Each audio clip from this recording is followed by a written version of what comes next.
Dear students, welcome to Shri Karni academy and एजुटेक। इस digital platform पे आप सबका हार्दिक स्वागत अभिनंदन है। मैं आपका फिजिक्स एजुकेटर महावीर।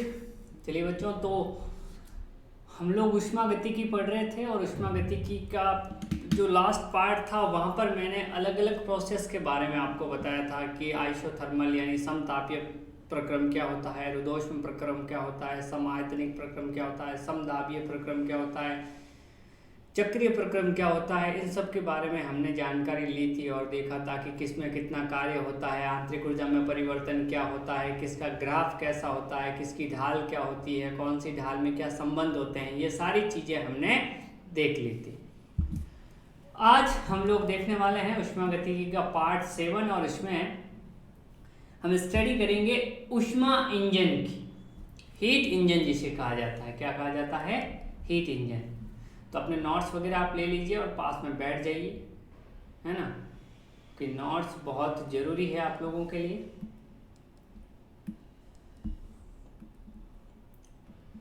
ओके, ऊष्मा इंजन यानी हीट इंजन बोला जाता है। ऊष्मा इंजन एक ऐसी युक्ति है जिसमें निकाय द्वारा चक्रीय प्रक्रम पूरा कराया जाता है, जिसके फलस्वरूप ऊष्मा को कार्य में रूपांतरित होती है, रूपांतरित है। अब देखिए, ऊष्मा जो है ना, उसको अगर मुझे कार्य में बदलना है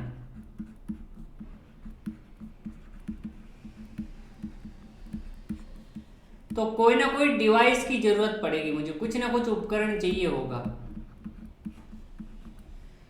लेकिन अगर कार्य को ऊष्मा में बदलना है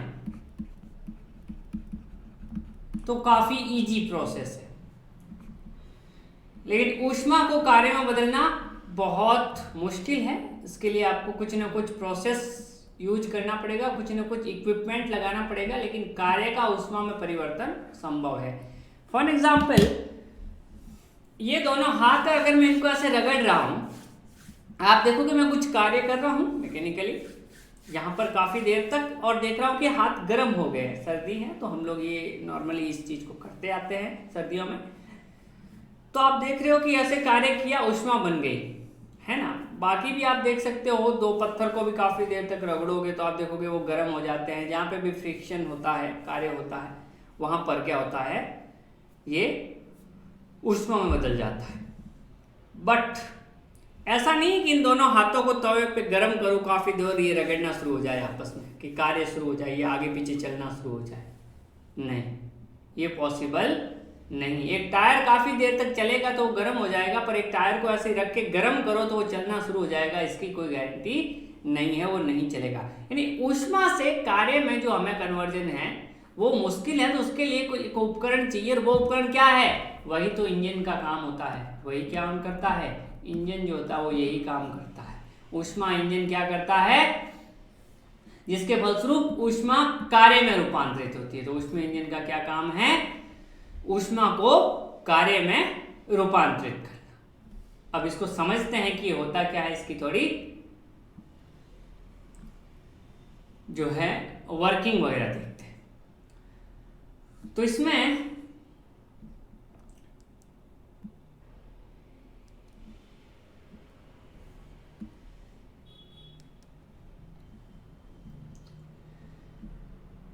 तीन जो होते हैं वो पार्ट होते हैं। पहला, जिसको बोला जाता है स्रोत,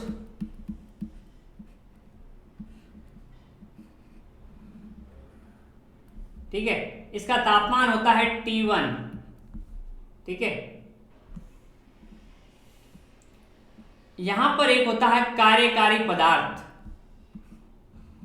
क्या होता है? कार्यकारी पदार्थ।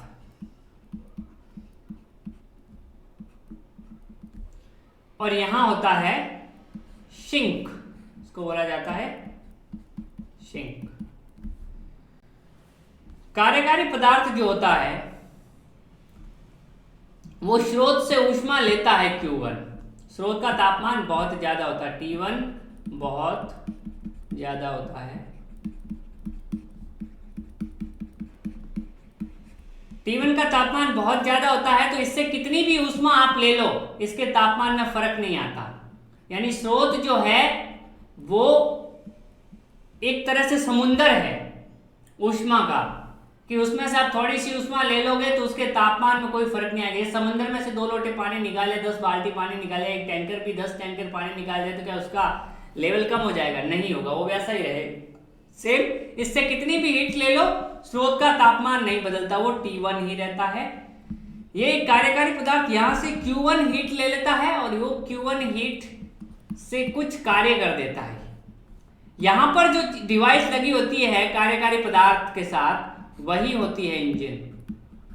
बेसिकली वही इंजन होता है जो क्या करता है, यहाँ स्रोत से तो ऊष्मा लेता है और कुछ कार्यकारी पदार्थ के साथ कुछ कार्य कर देता है और बाकी हीट को यहाँ रिजेक्ट कर देता है, इस सिंक को दे देता है जिसका टेम्परेचर होता है T2। इस सिंक को दे, बेसिकली यही जो चीज है यही तो इंजन है। यहाँ पर इंजन में ही तो हम कार्यकारी पदार्थ वगैरह फिल करते हैं।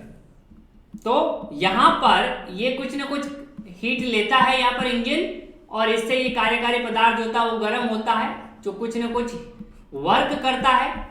जैसे आपने पेट्रोल डाला तो पेट्रोल ने कुछ हीट ली, वहां से स्टीम वगैरह बनी और उस स्टीम जो है वो शाफ्ट के थ्रू गई टायर पे और टायर को घुमाना शुरू कर दिया। लेकिन सारी की सारी हीट जो है वो कार्य में नहीं बदलती, कुछ हीट रिजेक्ट हो जाती है और वो सिंक में चली जाती है। सिंक का तापमान बहुत कम होता है स्रोत से, और इसको चाहे कितनी भी हीट दे दो इसका तापमान नहीं बदलता। इससे चाहे कितनी ले लो इसका तापमान नहीं बदलता, इसको चाहे कितनी दे दो इसका तापमान नहीं बदलता। सामान्यतः सिंक का मतलब होता है आसपास का जो वातावरण है उसी को हम सिंक बोलते हैं, कि वातावरण में हीट रिजेक्ट हो जाती है। तो Q1 हीट जब मैंने लिया, लेकिन वो किस किस में काम आई, एक तो कार्य किया और कुछ हीट रिजेक्ट कर दी, यानी टोटल Q1 इधर W प्लस Q2 ये होता है। ये वापिस चक्रीय प्रक्रम है, इस तरह से ये चलता रहता है। चलिए अब यहां पर इसकी वर्किंग को हम थ्योरेटिकली देखते हैं। अगर एग्जाम में आ जाए तो आपको वही लिखना है।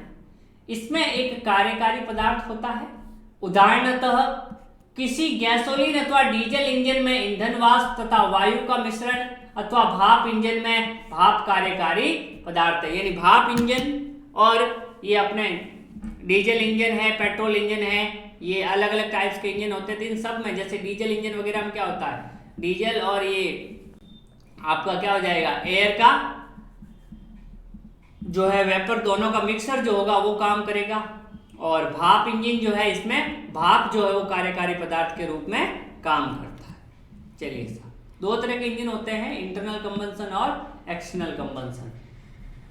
कार्यकारी पदार्थ को एक चक्कर से गुजारा जाता है जिसमें कई प्रक्रम होते हैं। एक प्रक्रम में ये किसी उच्च ताप T1 पर बाह्य ऊष्मा भंडार से ऊष्मा की कुल मात्रा Q1 अवशोषित करता है। वही कार्यकारी पदार्थ जो होता है यहाँ से कुछ न कुछ Q1 हीट जो है स्रोत जिसका तापमान T1 था वहां से हीट कुछ न कुछ लेता है, जिसको हम Q1 कहते हैं।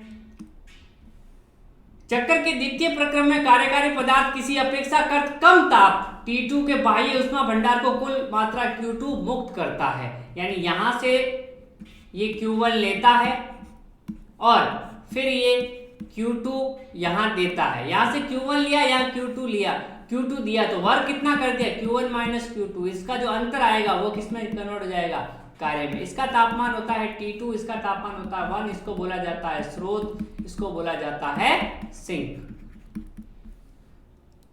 चलिए, एक चक्र में निकाय द्वारा W कार्य संपादित होता है, किसी विधि द्वारा परिवेश में स्थानांतरित किया जाता है। उदाहरणतः कार्यकारी पदार्थ में गतिशील पिस्टन पर लगे सिलेंडर में भरा हो सकता है और पिस्टन द्वारा यांत्रिक ऊर्जा को शाफ्ट के कार्य के माध्यम से वाहन के पहियों तक स्थानांतरित। वही है, वहां पर इंजन में बहुत सारा मैकेनिज्म होता है जिसके जरिए वो जो है शाफ्ट को घुमाता है स्टीम, और वो स्टीम जो है वही काइनेटिक एनर्जी जो होती है वो आपकी मैकेनिकल एनर्जी जो होती है वो पहियों में चली जाती है और पहियों में काइनेटिक एनर्जी आती है और पहिए घूमने लग जाते हैं। मतलब एक बहुत बड़ा जो है सिस्टम वहाँ पर वर्क करता है। बेसिकली अपने को तो यहाँ पर ये समझना है कि हीट से कार्य जो है अगर हमें करना है तो हमें एक डिवाइस की जरूरत होती है, वो होता है हीट इंजन। चलिए साहब, अब यहाँ पर ये इसका फोटो आपकी बुक में भी, एनसीईआरटी में भी ये फोटो बना हुआ है। गर्म ऊष्मा भंडार जिसको बोला जाता है स्रोत, ये कार्यकारी पदार्थ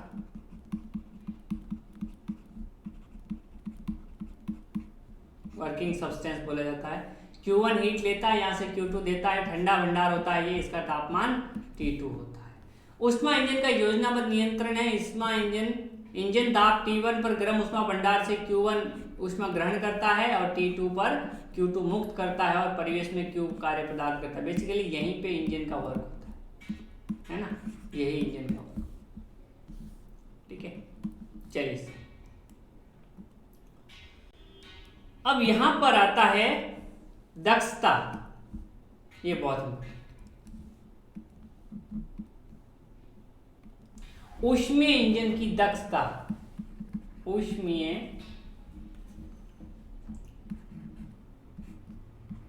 इंजन की दक्षता,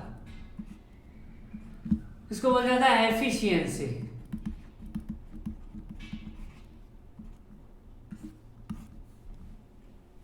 दक्षता का मतलब क्या होता है? बेसिकली दक्षता का मतलब होता है आउटपुट बट्टे इनपुट। जैसे कि आपको किसी ने 100% सिलेबस करवा दिया, सब कुछ पढ़ा दिया, बट आपके 99% मार्क्स ही आए, तो आपकी दक्षता कितनी होगी? 99/100। किसी के 50 नंबर भी आए तो उसकी दक्षता कितनी होगी? पढ़ाया तो सबको 100% है, पर उसकी दक्षता 50% है। मान लो किसी बच्चे के 100 आ गए तो 100/100, यानी इसकी दक्षता कितनी है? 1।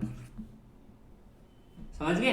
इसकी दक्षता 0.5, इसकी दक्षता 0.99, यानी परसेंट में लिखे तो 99% और अगर परसेंट हटा दे तो 0.99। समझ गए?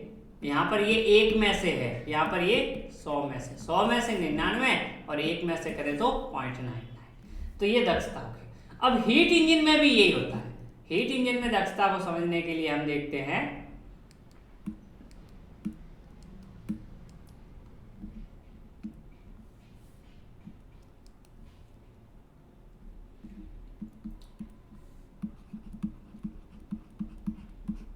दक्षता को समझने के लिए हम देखते हैं, सॉरी, यहां पर इसको बोला जाता है ईटा।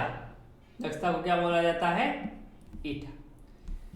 ये है आपका स्रोत, ठीक है सर। और यहां पर मान लिया ये इंजन है ना, इसी में तो कार्यकारी पदार्थ होता है। बेसिकली इंजन तो क्या करेगा? इंजन के अंदर कार्यकारी पदार्थ ही काम, हीट किसके काम आती है? हीट अंदर जो कोयला है, अंदर गैस है, पेट्रोल है, आइडियल गैस है, उसको गर्म करने के काम आती है ना। तो बेसिकली इसलिए मैंने यहाँ पर कार्यकारी पदार्थ लिखा था। तो वो इंजन के अंदर कार्यकारी पदार्थ होता है। बेसिकली हीट कार्यकारी पदार्थ लेता है, डिवाइस यहाँ पर इंजन लगी होती है। और यहाँ पर एक होता है सिंक, है ना। इसी तरह इसको बना लेना ताकि थोड़ा अच्छा लगे। इसका टेम्परेचर होता है T1, इसका टेम्परेचर था T2, ठीक है साहब। ये हीट यहाँ से Q1 लेता है, W वर्क करता है, ऊपर लगाओ तीर नीचे लगाओ कोई फर्क नहीं पड़ता उससे, और Q2 हीट रिजेक्ट कर देता है। ईटा जो होती है, इसका फॉर्मूला लिख देना, आउटपुट बट्टे इनपुट। ये कभी भी काम आएगा, कहीं पे, पूरी फिजिक्स में हमेशा यही होता है, आउटपुट बट्टे इनपुट ही होता है दक्षता, एफिशिएंसी। अब यहां पर आउटपुट क्या है? आउटपुट मतलब जो हमें चाहिए। आउटपुट का मतलब जो हमें चाहिए। हमें क्या चाहिए? हम इंजन क्यों लगा रहे हैं? ताकि कार्य हो सके। तो हमें क्या चाहिए? कार्य। तो यहां पर दक्षता क्या होगा? दक्षता का जो बेसिक फॉर्मूला होता है वो तो होता है आउटपुट अपॉन इनपुट। यहां पर आउटपुट क्या है? यहां पर हमें क्या चाहिए? हमें चाहिए कार्य। तो किया गया कार्य, ठीक है, बट्टे इनपुट।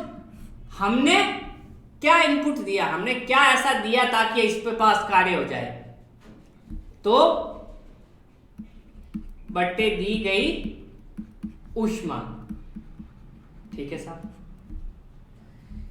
यानी ईटा को लिख सकता हूं किया गया कार्य W और ऊष्मा कितनी दी है, Q1 हीट दी थी मैंने, कितनी दी थी, Q1।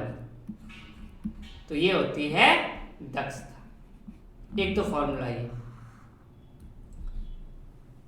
क्या आउटपुट आया और हमने क्या इन्वेस्ट किया, ये दोनों। अब हमें पता है, वी नो दैट, हम जानते हैं कि Q1 माइनस Q2 यही तो W के बराबर है। भाई Q1 मान लो कि 10 जूल आपने दी, 5 जूल का काम हो गया, तो इधर कितनी चलेगी, 5 जूल। या फिर मैं ऐसे कह दूं कि यहां से 10 जूल दी और यहां 5 जूल आई, तो काम बताओ, तो आप खुद कहोगे 10 गई, 5 इधर आ गई, तो 5 जूल। यानी Q1 माइनस Q2 बराबर क्या है, W। इसको इक्वेशन नंबर 1 दे दो, इसको इक्वेशन नंबर 2 दे दो, तो समीकरण 1 व 2 से मैं लिख सकता हूं ईटा, ईटा मतलब दक्षता, एक वर्ड है, इसको ईटा बोला जाता है। Q1 minus Q2 upon Q1, या फिर देखो Q1 का अगर मैं भाग दे दूं तो हो जाएगा Q1 बटे Q1, तो 1 हो जाएगा, 1 माइनस Q2 अपॉन Q1। ये होता है ईटा का फॉर्मूला, जो आपको पता होना चाहिए। सिंपल सा, लेकिन कई बार पूछा जाता है कि ऊष्मा इंजन की कार्यविधि मैंने 4 स्टेप में बताई थी आपको, उसका डायग्राम आपको बता दिया है और उसकी दक्षता क्या होती है ये बता दिया। अब यहां पर फॉर्मूला आया है 1 माइनस Q2 अपॉन Q1। अब आपको पता है भाई इसका टेम्परेचर 0 तो हो नहीं सकता, इसका टेम्परेचर 0 तो हो नहीं सकता। हो सकता है क्या कभी, यानी Q2 कभी भी 0 तो होगा नहीं। ऐसा तो है नहीं कि पूरी की पूरी हीट कार्य में बदल जाए और इधर कुछ जाए नहीं, ऐसा पॉसिबल ही नहीं है। क्यों नहीं पॉसिबल है, जब हम ये ऊष्मागतिकी का द्वितीय नियम पढ़ेंगे तब उसका भी रीजन देख लेंगे कि क्यों नहीं ऐसा पॉसिबल होता। तो ये कभी पॉसिबल है ही नहीं, यानी Q2 कभी भी 0 तो नहीं हो सकता। अगर Q2 0 नहीं है तो ये 1 में से कुछ ना कुछ घटेगा, क्योंकि Q2 की कुछ वैल्यू है, मान लो कुछ भी वैल्यू है, जैसे मान लीजिए 1 है, नीचे कुछ भी जैसे 10 जूल दे दिया आपने, तो 1/10 ये 1 में से घटेगा, यानी ईटा जो आएगा, दक्षता आएगा, वो हमेशा 1 से छोटी आएगी, कभी भी 1 होगी ही नहीं।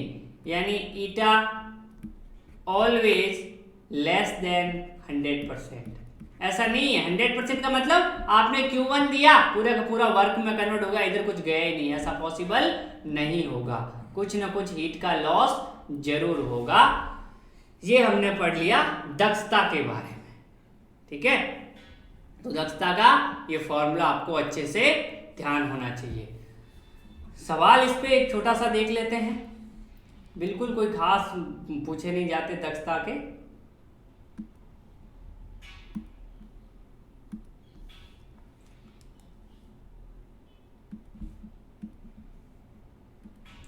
कोई ऊष्मा इंजन है,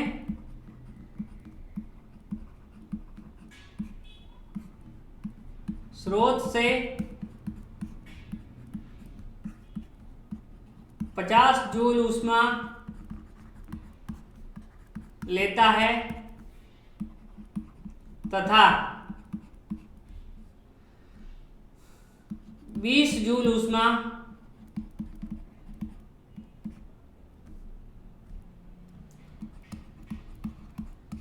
सिंक को दे देता है, या आप कई बार लिखा होगा निष्कासित कर देता है, यानी रिजेक्ट कर देता है, तो इसकी दक्षता ज्ञात करो। दक्षता ज्ञात करो, तो आपको पता है दक्षता का फॉर्मूला ईटा बराबर 1 माइनस Q2 बटे Q1। कितना आ जाएगा, 1 माइनस Q2 कितना है 20, Q1 कितना है 50, कितना हो जाएगा 1 माइनस 2/5 तो 5 में से 2 जाएगा, कितना बचेगा? 3/5। ठीक है, और सीधा करना है ये, तो आपको पता है 50 तो ऊष्मा ली है, 50 तो ऊष्मा इसने क्या की है, 50 तो ली है और 20 क्या कर दी है, सिंक को दे दी है। तो कार्य कितना हो गया, तो 50 में से 20 कार्य हो गया 30, कार्य 30, टोटल ली 50, 3/5, है ना। वही एक ही बात है, करने का तरीका अलग अलग होता है। चलिए बच्चों, तो ये हम लोगों ने आज देखा ऊष्मा इंजन के बारे में। चलिए नेक्स्ट देखते हैं, फ्रिज कैसे वर्क करता है। नेक्स्ट हम देखते हैं प्रशीतक या ऊष्मा पंप, इसको बोलते हैं रेफ्रिजरेटर और हीट पंप। यानी फ्रिज जो होता है अपने घरों में, या एसी का जो पंप होता है हीट पंप, वो कैसे काम करता है, इसके बारे में हम थोड़ी चर्चा करेंगे। चलिए जी देखते हैं। अब यहां पर पहले समझा देता हूं, फिर डायग्राम वगैरह बता देता हूं, नोट्स में आपको मिल जाएंगे, चिंता न करें। यहां पर जो ऊष्मा इंजन था उसका बिल्कुल विपरीत काम है। तो क्या है ये, ऊष्मीय इंजन का विपरीत प्रक्रम है।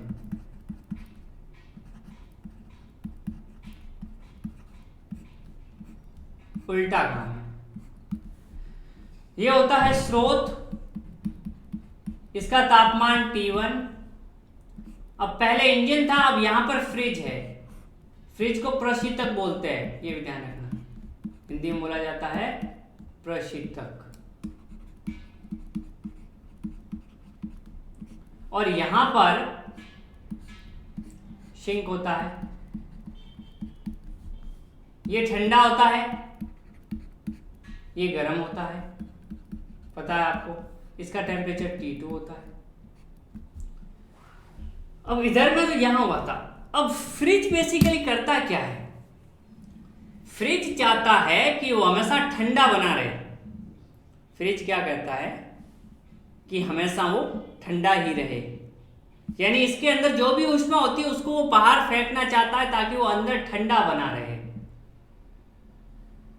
फॉर एग्जाम्पल, मान लीजिए कि यहां पर एक ग्लास में पानी भरा हुआ है, सोचिए गर्म है, ठीक है, ये इन्वायरमेंट है, इसका टेम्परेचर है 100 डिग्री, इन्वायरमेंट का है 30 डिग्री। तो क्या होगा, ये ठंडा होना स्टार्ट होगा।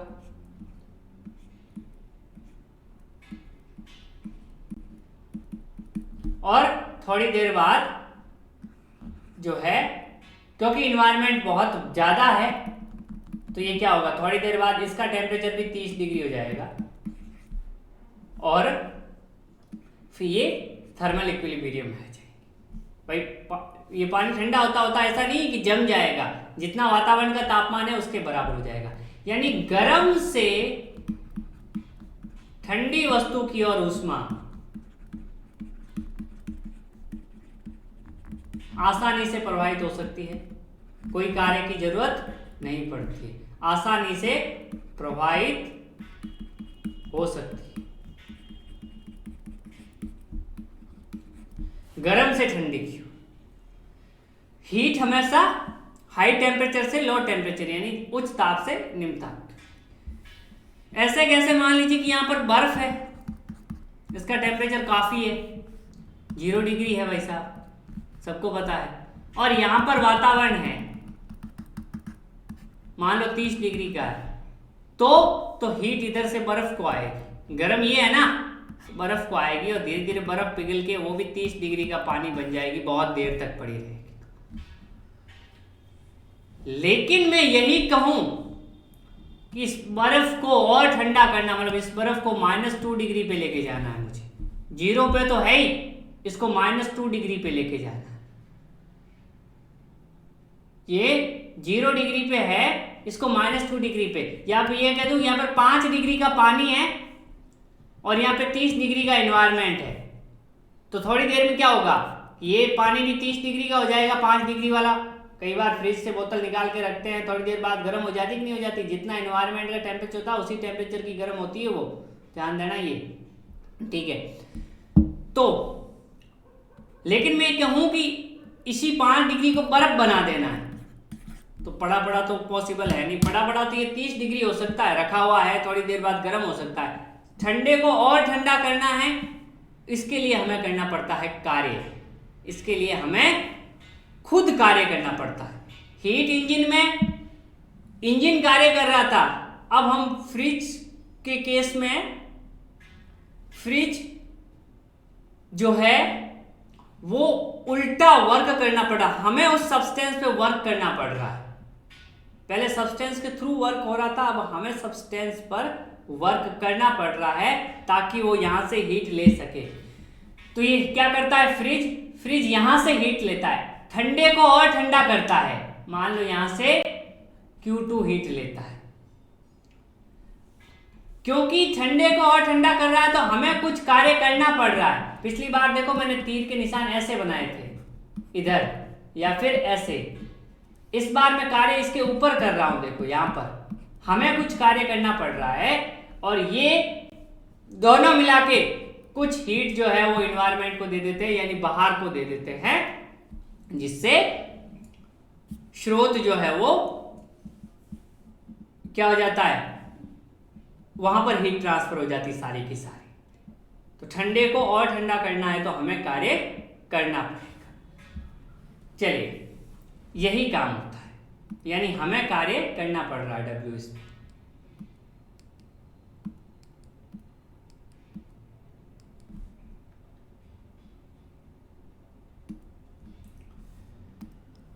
प्रशीतक या ऊष्मा पंप ऊष्मा इंजन के ठीक विपरीत होता है। इसमें कार्यकारी पदार्थ किसी निम्न ताप से ऊष्मा भंडार से Q2 ऊष्मा ग्रहण करता है। मैंने कहा ना, निम्न ताप से Q2 ऊष्मा ग्रहण करता है, तत्पश्चात उस पर कुछ बाह्य कार्य किया जाता है, उस पर कुछ कार्य किया जाता है, और Q1 किसी उच्च ताप T के ऊष्मा भंडार को मुक्त कर दी जाती है। यानी उस कार्यकारी पदार्थ पर कुछ जो कार्य किया जाता है वो किसके द्वारा किया जाता है, फ्रिज के द्वारा किया जाता है। तो फ्रिज क्या करता है, वो हीट निकालने के लिए जो हमें कार्य चाहिए उस कार्य को किया जाता है।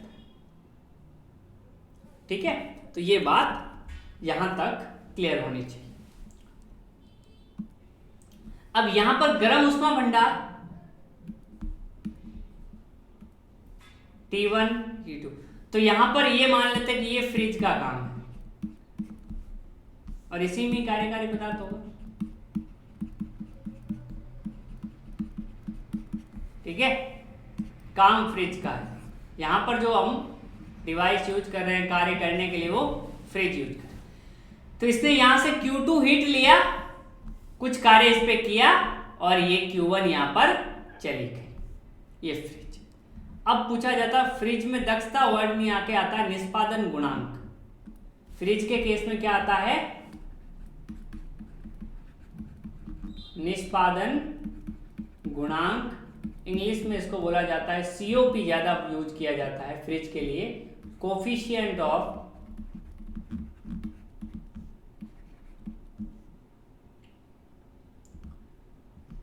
परफॉर्मेंस।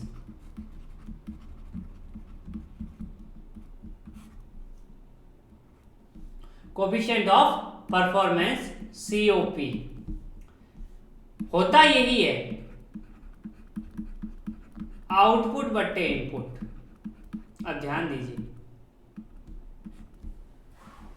आउटपुट का मतलब हमें क्या चाहिए इससे, हम क्या चाहते हैं, हम चाहते हैं कि ज्यादा से ज्यादा ये हीट निकले, ज्यादा से ज्यादा ये हीट रिजेक्ट करे यहां से, ताकि ये और ठंडा बना रहे, ज्यादा से ज्यादा हीट यहां से निकाले ताकि ये और ठंडा बना रहे। और इनपुट क्या है, यानी ये आउटपुट है, इस पे लिख देना, ये आउटपुट है। इनपुट क्या है, हम क्या कर रहे हैं उसके लिए, हम उस पर वर्क कर रहे हैं, हम कुछ कार्य कर रहे हैं तभी वो निकाल पा रहा है, यानी ये इनपुट है। हमें क्या चाहिए और उसके लिए हम क्या इन्वेस्ट कर रहे हैं। अब यहां पर देखिए, यानी सीओपी क्या आ जाएगा फ्रिज के लिए, आउटपुट क्या है W है, और आउटपुट क्या है Q2 है, और इनपुट क्या है W। चलिए सर, यहां तक तो कोई दिक्कत नहीं है। अब आपको पता है कि Q2 प्लस W मिला के क्या बना रहा है, Q1 बना रहा है। ये Q2 और ये W मिला के तो Q1 बना रहा है, यानी यहां से W बराबर लिख सकता हूं Q1 माइनस Q2। अब इन दोनों समीकरण को अगर एक साथ लिख दूं तो यहां पे लिख सकता हूं COP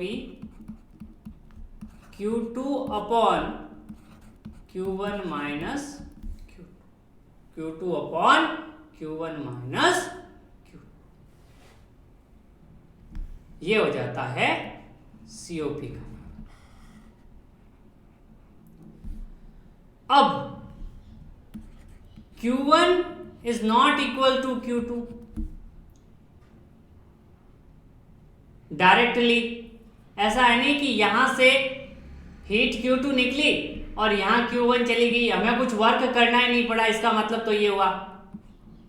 यानी COP कभी भी बराबर नहीं हो सकता अनंत के, यानी Q1 बराबर Q2 होगा तो नीचे 0 आ जाएगा और 0 आएगा तो अनंत, यानी COP कभी अनंत नहीं हो सकता, निष्पादन गुणांक कभी भी अनंत नहीं हो सकता। क्यों नहीं हो सकता, क्योंकि Q2 बराबर Q1 नहीं हो सकती। ऐसा नहीं कि यहाँ से Q2 हीट जो है वो ये लेके यहाँ Q1 कर दिया, कार्य कुछ करना ही नहीं पड़ा, मतलब हमें फ्रिज लगाने नहीं पड़ा, अपने आप हो गया, ऐसा कभी पॉसिबल नहीं हो सकता। चलिए, तो ये हमने देखा यहां पर कि किस तरह से हीट को जो है ट्रांसफर किया जाता है फ्रिज में, और पहले देखा इंजन के अंदर। तो यहां पर निष्पादन गुणांक COP ध्यान रखना होता है। अब बात आती है हीट पंप की, तो यहीं पे समझा रहा हूं, इसी में हीट पंप, तो इसको नोट कर लीजिए, स्क्रीन को पॉज करके अभी हीट पंप के बारे में बता रहा हूं। ओके, तो हीट पंप क्या करता है साहब, हीट पंप का भी काम वही जो फ्रिज का है, बस मकसद बदल जाता है। हीट पंप का भी काम वही है जो फ्रिज का है, बट मकसद बदल जाता है। कैसे कि भाई हीट पंप में हमारे लिए आउटपुट होता है ये, सॉरी फ्रिज में, लेकिन अगर मैं इसी को हीट पंप बना दूंगा, हीट पंप, ऊष्मा पंप, एक प्रशीतक और एक ऊष्मा पंप था ना, तो ऊष्मा पंप में आउटपुट ये हो जाता है, आउटपुट ये हो जाता है, इनपुट यही रहता है, बस आउटपुट बदल जाता है। क्यों? क्योंकि जैसे एसी जो है, मान लो कि बाहर बहुत सर्दी है, तो हीट पंप क्या करेगा कि इस रूम को गर्म रखना चाहेगा बाहर के कंपेयर में, यानी ये गर्म को और गर्म कर रहा है। बाहर का टेम्परेचर कुछ है, यहाँ का टेम्परेचर कुछ गर्म हो गया है इस एसी की वजह से, अब ये ठंडा नहीं हो, यानी ये थोड़ा गर्म ही होता रहे, तो ये क्या काम कौन करता है, हीट पंप करता है। यानी हमारे लिए कौन सा है, ये वाला, जिसका टेम्परेचर ज्यादा है उसको ज्यादा रखना चाह रहा है। फ्रिज क्या है, जिसका टेम्परेचर कम है उसको और कम करना चाह रहा है, तो आउटपुट ये हो गया। तो इसमें जो इसका कोएफिशिएंट ऑफ परफॉर्मेंस आएगा हीट पंप का, हीट पंप का कोएफिशिएंट ऑफ परफॉर्मेंस आएगा, वो क्या आ जाएगा, COP, किसके लिए, हीट पंप, मैं HP लिख रहा हूं, ऊष्मा पंप, वो आएगा Q1 बट्टे W, Q1 बट्टे W, बस। अब W को Q1 माइनस Q2 लिख सकते हो, है ना, वो आपकी जो है चॉइस है कि आप कैसे भी कर लो, उसको लिख सकते हो, कोई दिक्कत नहीं है। बट बेसिकली यही फर्क होता है हीट पंप में, कि अपना मकसद चेंज हो जाए, अपना जो ऑब्जेक्टिव है वो चेंज हो जाता है हीट पंप के द्वारा।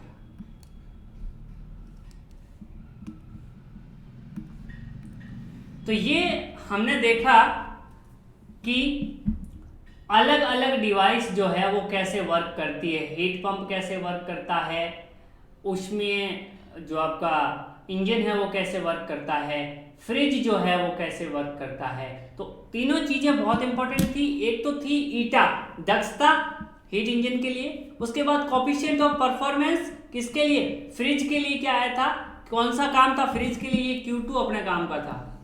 ये जो है अपना आउटपुट था, तो आउटपुट बट्टे इनपुट। अब हीट पंप में आउटपुट ये हो गया है। फ्रिज चाहता है कि ठंडा वाला और ठंडा रहे, ये चाहता है कि गर्म वाला और गर्म रहे। यहां पर भी आप कह सकते हो, इसको ऐसे लिख सकते हो, let me change the colour, कि Q1 माइनस Q2 बराबर W। ऑब्वियसली यही तो होगा। तो यहां से लिख सकते हो COP किसके लिए, हीट पंप के लिए। वहां पर Q2 ऊपर आया था, यहाँ Q1 आ जाएगा, Q1 upon Q1 minus Q2, यही वही वाली बात। तो यहां से इसको लिखना चाहो। अब यहां पर भी Q1 not equals to Q2, कभी भी बराबर नहीं होता, यानी ये अगर एक दूसरे के बराबर नहीं होंगे तो ये कभी भी जो है वो क्या नहीं होगा, COP कभी भी अनंत नहीं होगा। COP कभी भी अनंत नहीं होगा अगर ये दोनों एक दूसरे के बराबर नहीं होंगे। तो ये आप लोगों को करना है और समझना है। नेक्स्ट जो क्लास होगी उसमें हम लोग देखेंगे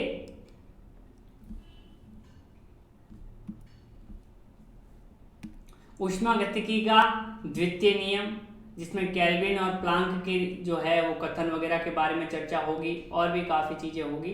तो आप लोग कोशिश करें, और एक होमवर्क आपके लिए दे देता हूँ, है ना। होमवर्क मतलब जो आपको करना है कि कोफिशिएंट ऑफ हीट पंप तथा coefficient of performance for fridge, ठीक है, में संबंध ज्ञात करो, ऐसे पूछा जाता है।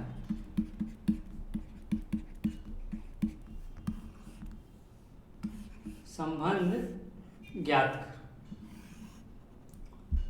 है ना। तो आप कोशिश करना दोनों में, Q1 Q2 सब में सारे डेटा सेम ही है, तो एक दूसरे के किस तरह से ये रिलेशन होता है, किसका कोफिशिएंट ऑफ परफॉर्मेंस ज़्यादा होता है, किसका कम होता है, ये सारी चीज़ें आप यहाँ पर समझ सकते हो। So thank you very much. Next class में मुलाकात होगी एक नए टॉपिक के साथ, तब तक के लिए अपना ख्याल रखें।